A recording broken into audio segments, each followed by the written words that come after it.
Brought to you by Coldarin all in one, जो मिटाए सर्दी, सर दर्द, बदन दर्द, खांसी जैसे 10 लक्षण। उत्तराखंड विधानसभा चुनाव के नतीजे एक बार फिर कई उलटफेर और संयोग लेकर आए हैं। जहां एक ओर मुख्यमंत्री पुष्कर धामी की हार ने पिछले 2 मुख्यमंत्रियों की अपनी ही सीटें गंवाने की यादें ताजा कर दी हैं, वहीं उन दोनों पूर्व सीएम्स की बेटियों ने एक तरह से अपने पिता की हार का बदला ले लिया है।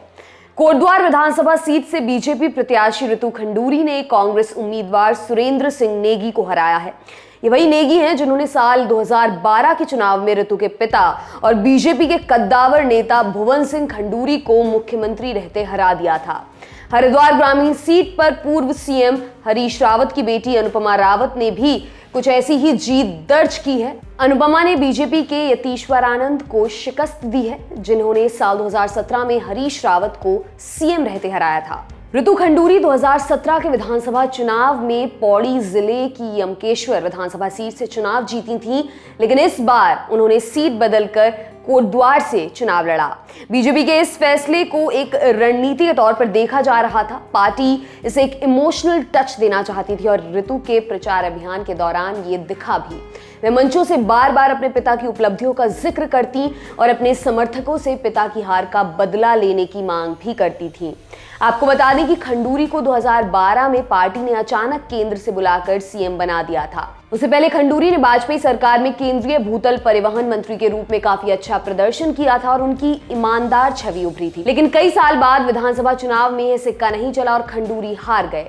उन्हें हराकर सुरेंद्र सिंह नेगी सुर्खियों में आ गए थे। खंडूरी की हार से बीजेपी की सरकार बनते बनते रह गई थी। उसके बाद खंडूरी ने खुद को धीरे धीरे राजनीति से अलग कर लिया था। साल 2017 में पार्टी ने सीट से हरक सिंह रावत को खड़ा किया था, लेकिन 2022 के चुनाव से पहले वे कांग्रेस में चले गए थे। अब बात कर लेते हैं हरिद्वार ग्रामीण सीट की।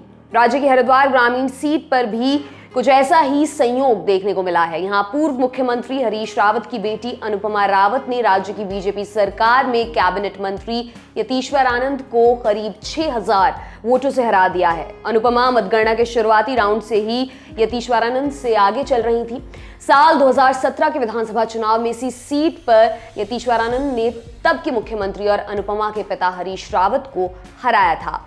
हरीश रावत की हार को उनकी सियासी हैसियत के लिहाज से बड़ा झटका माना गया था। अनुपमा ने भी अपने प्रचार के दौरान पिता की उपलब्धियों और कामों के नाम पर वोट मांगा और यतीश्वर आनंद को हराने की अपील की थी। आपके लिए तमाम जानकारी इकट्ठा की है हमारे साथी प्रमोद ने। मेरा नाम है दिव्यांशी। देखते रहिए दी लल्लन टॉप। शुक्रिया।